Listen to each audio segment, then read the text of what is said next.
The Big Ten has some really good quarterbacks, but who is number one? Is it Julian Sayin or Dante Moore? And the SEC, well, they had to worry about football. Now they got to worry about men's basketball when it comes to the Big Ten. You're talking ball with the Big Ten Squad, sponsored by Game Time. From USC to Ohio State, from Michigan to Oregon, from Nebraska to Washington, it's the local experts of the Locked On Podcast Network bringing you scoops, breakdowns, and the most comprehensive preview of the upcoming Big Ten weekend. No hurt feelings and thin skin allowed. Squad up, you're part of the Big Ten Squad. Welcome into the Big Ten Squad. We got a jam-packed show for you as we are debating a bunch of different topics when it comes to college football, the NCAA, the Big Ten, of course, and March Madness, a record-setting weekend for the Big Ten, getting 6 teams into the Sweet 16. We got Spencer McLaughlin from Locked On Ducks, Isaiah Hull from Locked On Wolverines, Ryan Herrings from Locked On Badgers, Trent Condon from Locked On Hawkeyes. My name is Zach Sako, the host of Locked On Nittany Lions, and the fill-in host here, as Spencer and I have now flip-flop roles. Let's jump into the. I know you want to get it. You want to get into this debate, Spencer. The Big Ten QBs. We're going to start here. Julian Sayin, the number one quarterback in the Big Ten. Is that correct, or is it Dante Moore or somebody else? Well, first, I've just got to commend you for stepping in because my schedule's a little bit jagged today. Arbiter. And just know that I will not forget the mispronunciation on my last name. And next time you're on the show and I go around, you will indeed be Zach Siko of Locked On Nittany Lions. I rolled through that. You rolled through it too. It's okay. It's okay. Rookie mistakes is a perfect transition to Dante Moore and Julian Sayin because it's how their seasons came to an end last year. The number of similarities between these guys is kind of shocking. And I'll put on frankly, even if I put on my Oregon hat, I think I would take either one of these guys. I'm a huge Julian Sayin fan, and I'm not trying to give the cop-out answer here, but I just look at it like this. If you swapped these guys with their teams a year ago, what's the big difference? What changes? Where does Ohio State's season go than it didn't?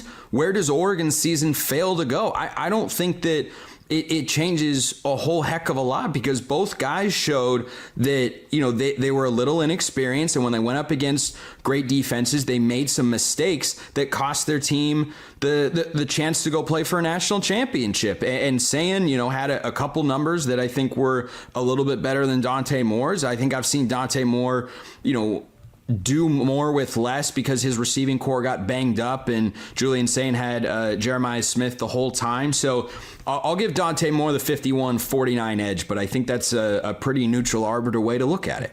Isaiah, where does Bryce Underwood rank? And are you taking Julian Sayin over Dante Moore, being that he is the Ohio State quarterback?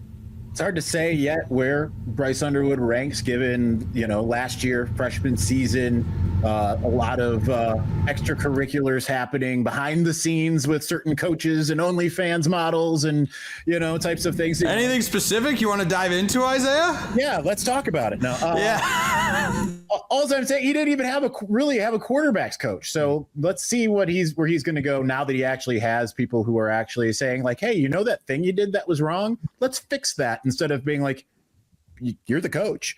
I actually have to school my Oregon brethren over to my side here because maybe it's the Detroit of it all for Dante Moore. I think if you put Dante Moore on Ohio State, I think he wins the Heisman because he would have had the protection and he would have had the... He was very well protected last year. Oregon had one of the 3 finalists nationally for the Joe Moore Award. Keep trying. Keep trying. That is true. But at the same time, he would have also had Ohio State's receivers, definitely the best receiving core in the country. We saw him being able to improvise a lot better than Julian Sayin was. I think that Dante Moore is head and shoulders better than Julian Sayin. Craig, jump into this. Yeah, and I'm glad I could be here. I didn't think I was going to be here for this time. Great to have you. I'm big into the Dante Moore camp. I have been. I think he's phenomenal. I think he'd be, top 2 pick in the NFL draft right now if he were coming out. He's that good. So I think he'd be great. And with Julian Sayin, I still wonder how much action we're going to get with Tavian St. Clair this year. Are they going to have a not a 2-quarterback system, but I wonder if they're going to use him, say the way Michigan was using their quarterbacks a couple of years ago. Change your pace. Is that what you're saying? Use them ineffectually? I was going to say, why would anyone want to copy Michigan's quarterback play from the last 2 years? What is the potential upside that you're seeing? Hey, by the way, what's the scandal going on in Oregon? So Dylan Raiola, who thinks he's Patrick Mahomes, is dropping number 15. He's bringing out the Mariota number 8. What is going on over there? There's no scandal. He just called and asked. He hit him up. He's got ties back to the state of Hawaii and got in touch with Marcus and Dylan Gabriel and said, hey, is this okay? And he's got number 8. Everybody's cool with it. It's okay. The number hasn't been retired. We all know who the real number 8 is, but it's all right. He thinks he's Patrick Mahomes. I'm just stunned that he made the move. This is growth. This is growth in the quarterback room already. That's all that happens at Oregon in the quarterback room. You come to Eugene and you grow. And if you don't believe me, you can ask Bo Nix, you can ask Dante Moore, and then soon you'll be able to ask national championship winner Dylan Raiola. Trent, you have 2 quarterbacks that are up for the starting spot, and this is your opportunity to make the case for Sayin and Moore, but also defend your case because Iowa is typically at the bottom of the quarterback rankings. It says either or for Iowa QBs, but dead last. Yeah, I mean, obviously, I would take anybody over what we have right now out of those 2 guys. I'm with Isaiah, though. I think the gap is pretty significant between Sayin and between Moore. You look back, and obviously game number 1 last year, he was asked to do nothing against Texas. The first big road game, he did very little in that game against Washington. It was the defense that did that. And when the schedule tightened up at the end of the year, and the Buckeyes actually had to play somebody, threw a pick against Michigan, threw a pick against Indiana, threw 2 picks against Miami. I think the gap there, I saw what Dante Moore did in that game-winning drive against my Hawkeyes in Kinnick Stadium. And that throw, Julian Sayin was not making that throw that day. Dante Moore, big gap. Then it's Sayin. For Iowa, it's a big gap before we get to the bottom. And we got to see it this year. We saw growth out of the offense the last 2 years. We saw the running game make immense improvements after the firing of Brian Ferentz. But now the time to happen is at this point. It's going to be the first spring that they're going to have a healthy quarterback competition. That didn't happen in Tim Lester's first 2. So that's where the hope is, but it's hard for me to make a definitive argument that the Iowa quarterback room is going to be even in the top half of the league right now. Trent, I can't believe that Auburn watched Kirk Ferentz hire his son and then have to fire him. And then they looked at their basketball program and said, let's do this exact same thing. This is going to go great always. There's going to be nothing wrong here. I can't believe it didn't work out. Not surprising at all. Nepotism, it's a 4-letter word here in the state of Iowa. Ryan, your case for Moore versus Sayin and Colton Joseph taking over Old Dominion quarterback. Where does he rank? Oh, yes. Let's go to the Wisconsin fan for quarterback analysis. It's like going to the farmer for biomedical advice. I don't know. Haven't seen a good quarterback in a decade. Whatever. Here's the thing. I think Ohio State quarterbacks in general are pretty overrated. When was the last time they had a bad one? Everything is just so easy there for them. You look at Julian Sayin, you're looking at a guy who he can't create with his feet. He's pretty good inside the pocket, but I think if you want to be an elite quarterback at the college level, Dante Moore is more mobile. Williams is more mobile. A lot of guys in the Big Ten offer more. And if you were to flip pieces around, put Sayin on some of these lesser Big Ten teams where he can't sit in the pocket, where he's not throwing to 2 NFL receivers, where he doesn't have an elite offensive staff game planning for him, where he's not always playing with the lead generally, right? These game script things matter too. Playing from behind is a lot harder when teams can gear up against you with a pass rush and coverage. I think Sayin is overrated. I would take Moore. I would take Hoover. I would probably take Williams. Isaiah, I probably wouldn't take Underwood. I don't know. I got to see it with Underwood, but I don't know. I think you got to be more dynamic if you're going to be a really, really elite quarterback for any team. Ohio State can get away with it because they're Ohio State. So really quick on Colton Joseph, Badgers quarterback, ODU, sure. I mean, we've had 3 straight years of starting quarterbacks get hurt. So ultimately, it's just, can a quarterback be healthy for us? And if it is, it's going to be an improvement. I mean, people are just beaten down and downtrodden about the quarterback luck in Madison. Who's got the lower bar for quarterback play, Iowa or Wisconsin? I was sitting here going, can you average 200 yards? Sorry. Can you average 175 passing yards in a game? And Wisconsin's sitting there going, can you be on the field? Recently, it's got to be Wisconsin. We won a game. I say we, but Wisconsin won a game last year with our leading passer being our punter. I mean, it's got to be Wisconsin. Are you not supposed to do that? Yeah. It worked. We almost built the dude a statue. I mean, he almost but Kirk Ferentz is hearing that and going, I hadn't pondered that before. Don't give him any ideas. Hey, we still got more on the way here. More great debates. March Madness. It is quickly becoming a Big Ten dominated tournament. That was the SEC still had that. They're losing control of football. Now they're losing control of men's basketball. More on the way here on this Big Ten squad. And this episode is brought to you by Indeed. Workplace chaos, deadlines stacking up, your inbox is overflowing, and the one position that you have to fill is still sitting open. When the pressure's on and you need the right hire, this is a job for Sponsored Jobs. Indeed Sponsored Jobs helps you reach the people who actually fit what you were looking for: skills, experience, location. So you're not just hoping the right candidate stumbles across your post. Now, here's the stat that says it all. In the minute that I've been talking to you, companies like yours made 27 hires on Indeed, according to Indeed data worldwide. So if you're hiring, spend less time searching and more time interviewing candidates who check all your boxes with Indeed Sponsored Jobs. And listeners of this show will get $75 sponsored job credit to help get your job the premium status it deserves at Indeed.com/podcast. Just go to Indeed.com/podcast right now and support our show by saying you heard about Indeed on this podcast. Indeed.com/podcast. Terms and conditions apply. Do you need to hire? This is a job for Sponsored Jobs. Today's episode is also brought to you by Robinhood Prediction Markets. What if sports were traded like markets? Now you can put your sports IQ to work in real time with Robinhood Prediction Markets. It's not just you against the house. It's you participating in a live market.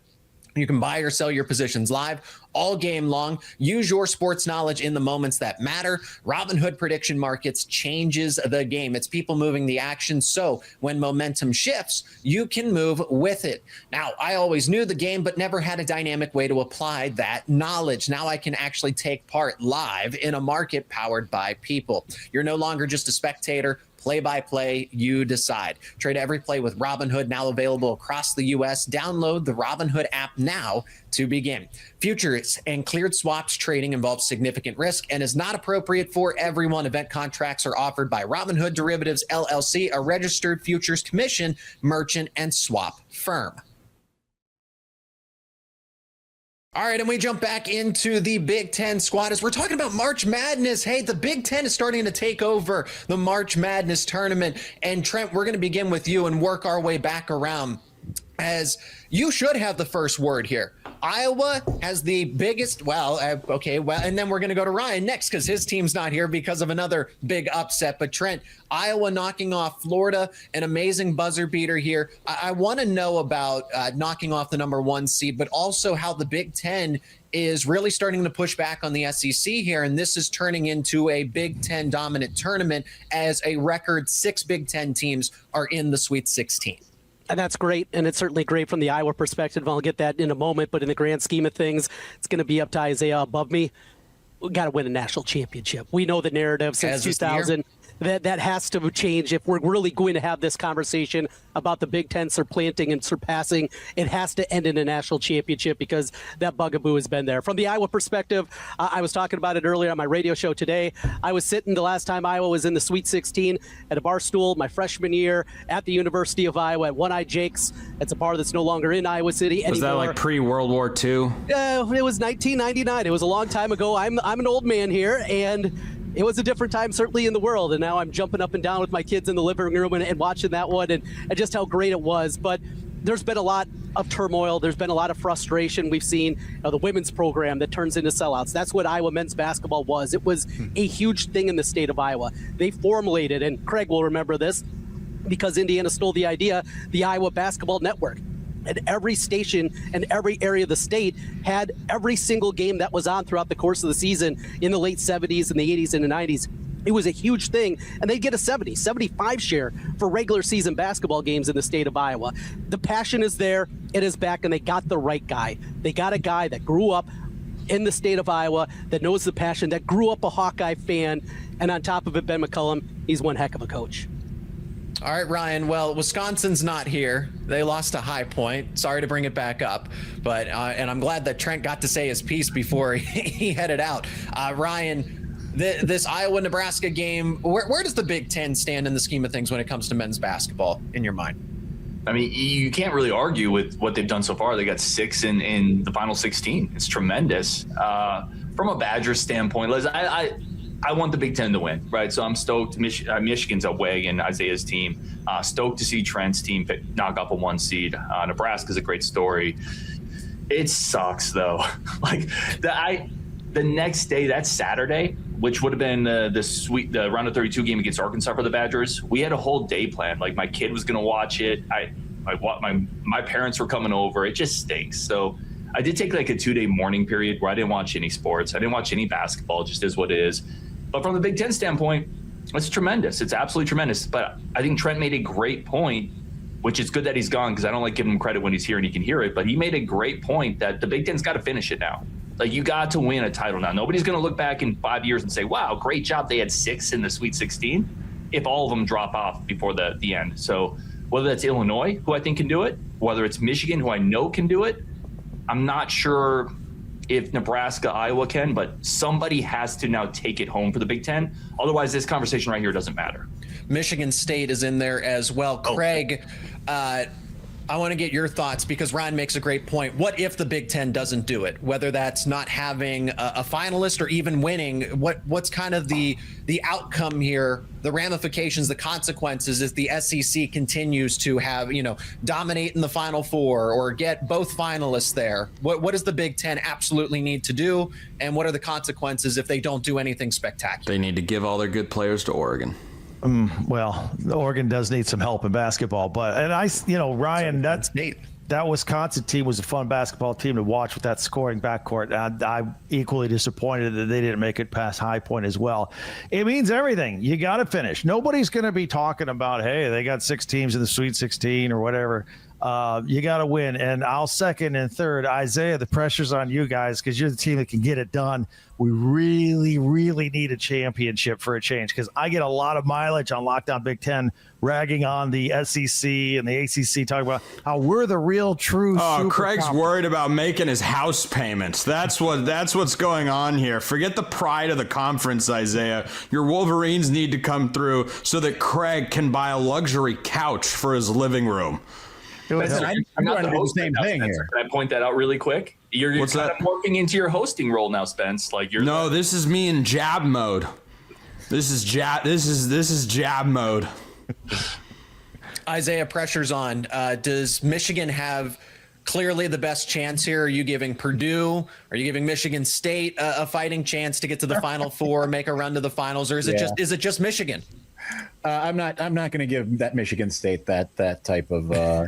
Sorry, Locked On Spartans fans, if you're actually watching or listening to this show, I don't care about you. Before we start that, I want to continue the trend that we started in the first segment, and that's ragging on Ohio State, who also lost in the first round. This is true. I want to thank all of you for making that first segment just very enjoyable for me. I think Michigan absolutely can get it done, but I also am very wary of this Sweet 16 matchup against Alabama. So it is Big Ten, SEC, because Alabama is really good at the one thing Michigan is not that good at, and they're really good at shooting the threes, where sometimes Michigan forgets that you can defend, beyond the arc. So if Alabama shoots the way it did against Texas Tech, Michigan might be in trouble if it loses any semblance of its offense. But losing LJ Kaysen during the Big Ten tournament, that certainly hurts. And you wouldn't think that a backup point guard would kind of change things, but he had become like that spark, because we've seen a lot of times where Elliot Cadeau and Namari Burnett just decide that backcourt scoring rather just doesn't matter. And LJ Kaysen would come in and he would get 12 points real quick, and he would supplement Yaxel and Morez and Adai, and it would end up working out really well. I think Michigan has everything it needs. It just needs to avoid that letdown game. And at least in a way, it's been kind of a bonus that they've gotten tested a little bit there in the Big Ten tournament, because now they know, hey, if we're down, we know we can come back most of the time as long as we're not playing Purdue.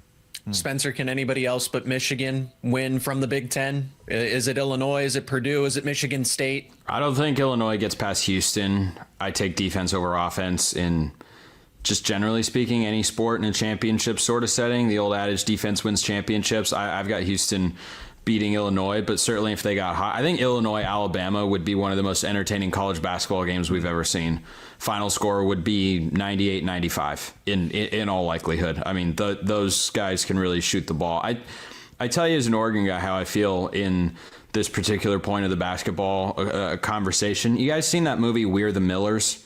Yeah. With Jason Sudeikis and Jennifer Aniston. So there's that scene where Jennifer Aniston realizes that Jason Sudeikis is getting $500,000, and she's like, "You were only going to give me 30," and then I can't remember the actress's name, Emma something right now, goes, "You're getting 30 grand. I'm only getting 1,000." And then the other kid's like, "Wait, you guys are getting paid?"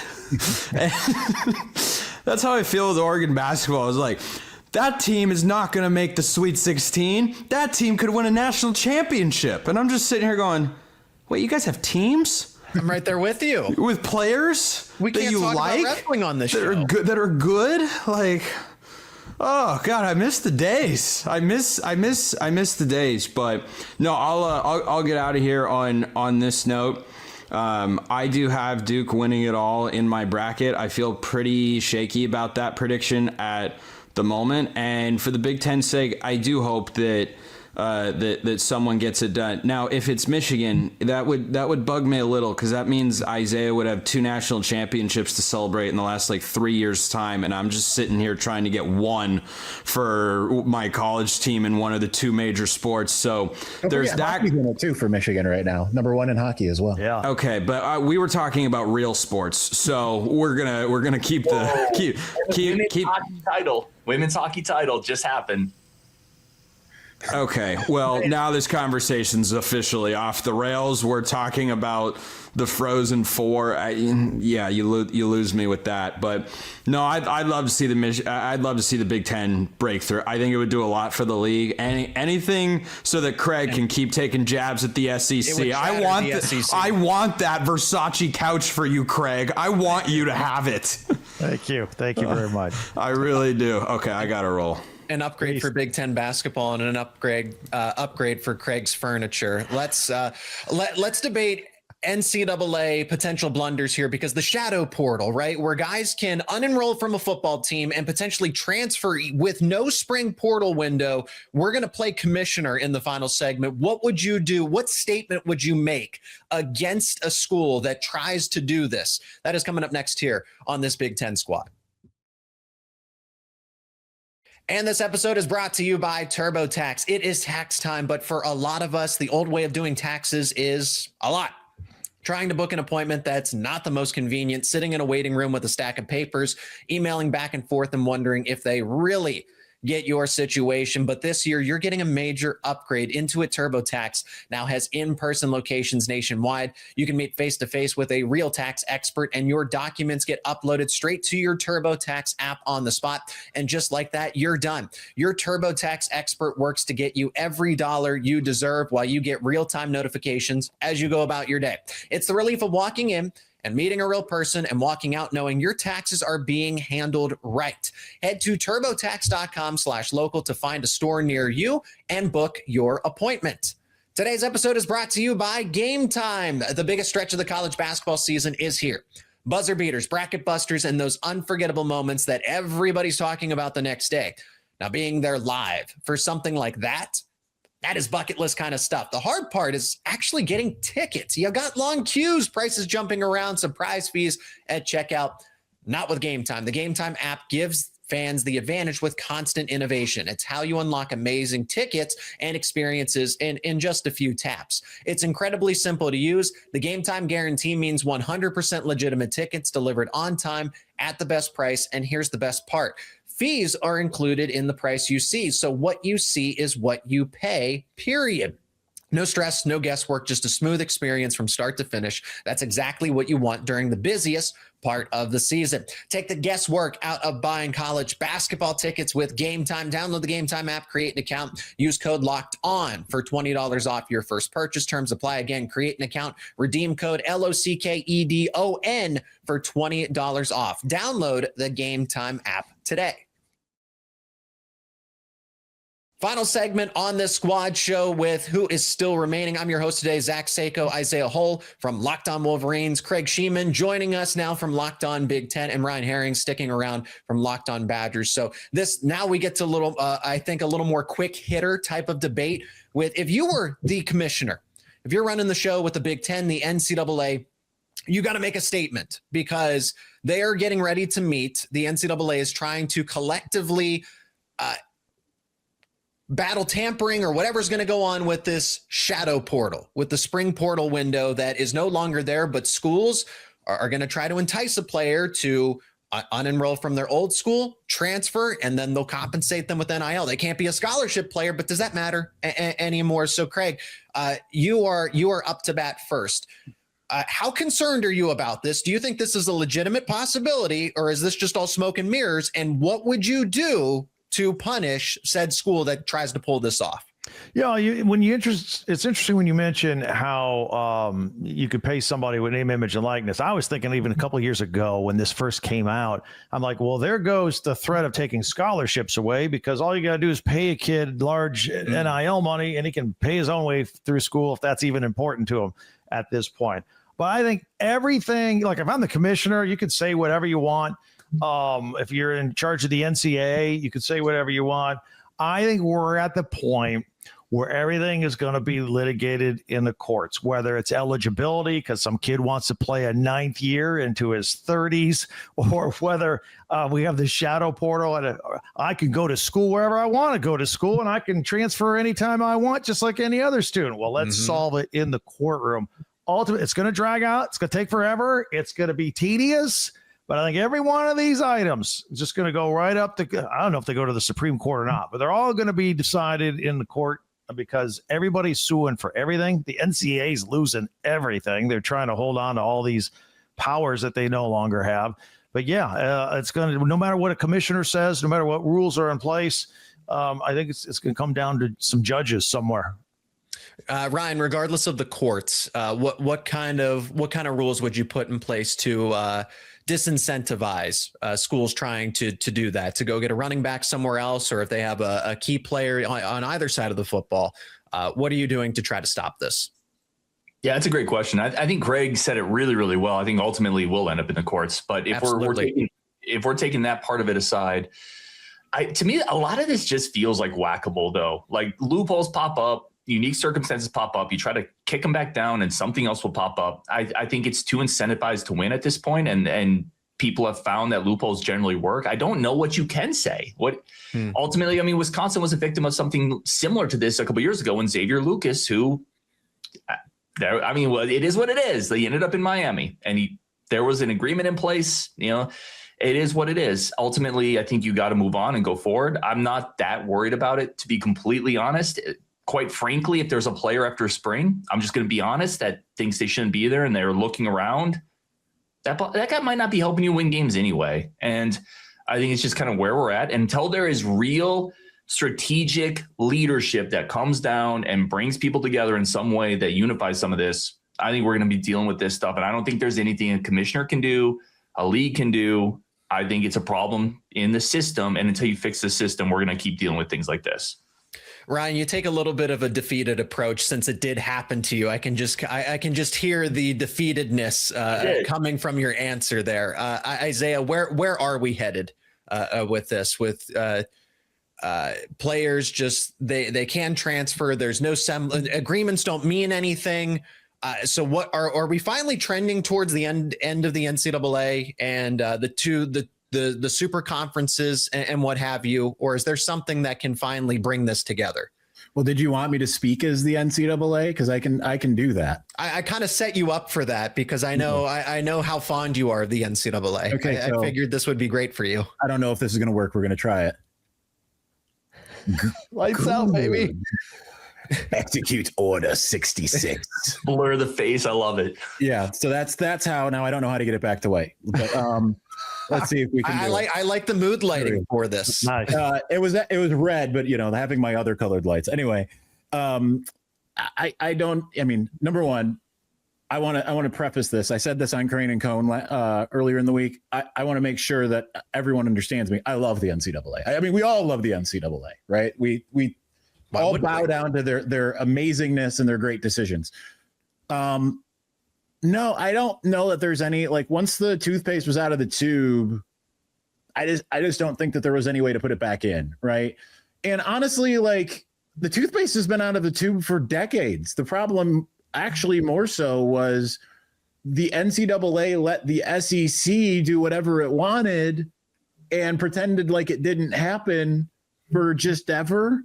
And then once that somehow we got transfer portal and NIL and all this stuff, then suddenly it's now that everyone else is able to kind of play fair. And I understand, Ryan, unfortunately you were victimized by an SEC style team that's in the ACC. But at the same time, like, the only reason why you even see a lot of the pushback at this point is because the SEC is crying foul now, because they're like, what? These other teams are doing to us what we did to them. We can't have that. So, yeah, I don't think it's going to get solved unless they do take it to court and all of that stuff. Now, I'm not saying that it's good. Unfettered free agency every single year kind of sucks. But at the same time, it's kind of just what we live with now. The state of college football. It might get worse before it gets better, but its numbers are through the roof. Ratings are great. Ratings are great when it comes to the Big Ten squad. Hey, the guys that stuck around for the full show: Isaiah Hull of Locked On Wolverines, Craig Sheeman of Locked On Big Ten, Ryan Herrings of Locked On Badgers. My name is Zach Sako, the host, filling in for Spencer McLaughlin, who does a great job every single time. Great to be here. Great to host. It was truly a privilege. Thank you so much for joining us on the Big Ten squad, and we'll be talking to you all again very soon here across the Locked On Podcast Network.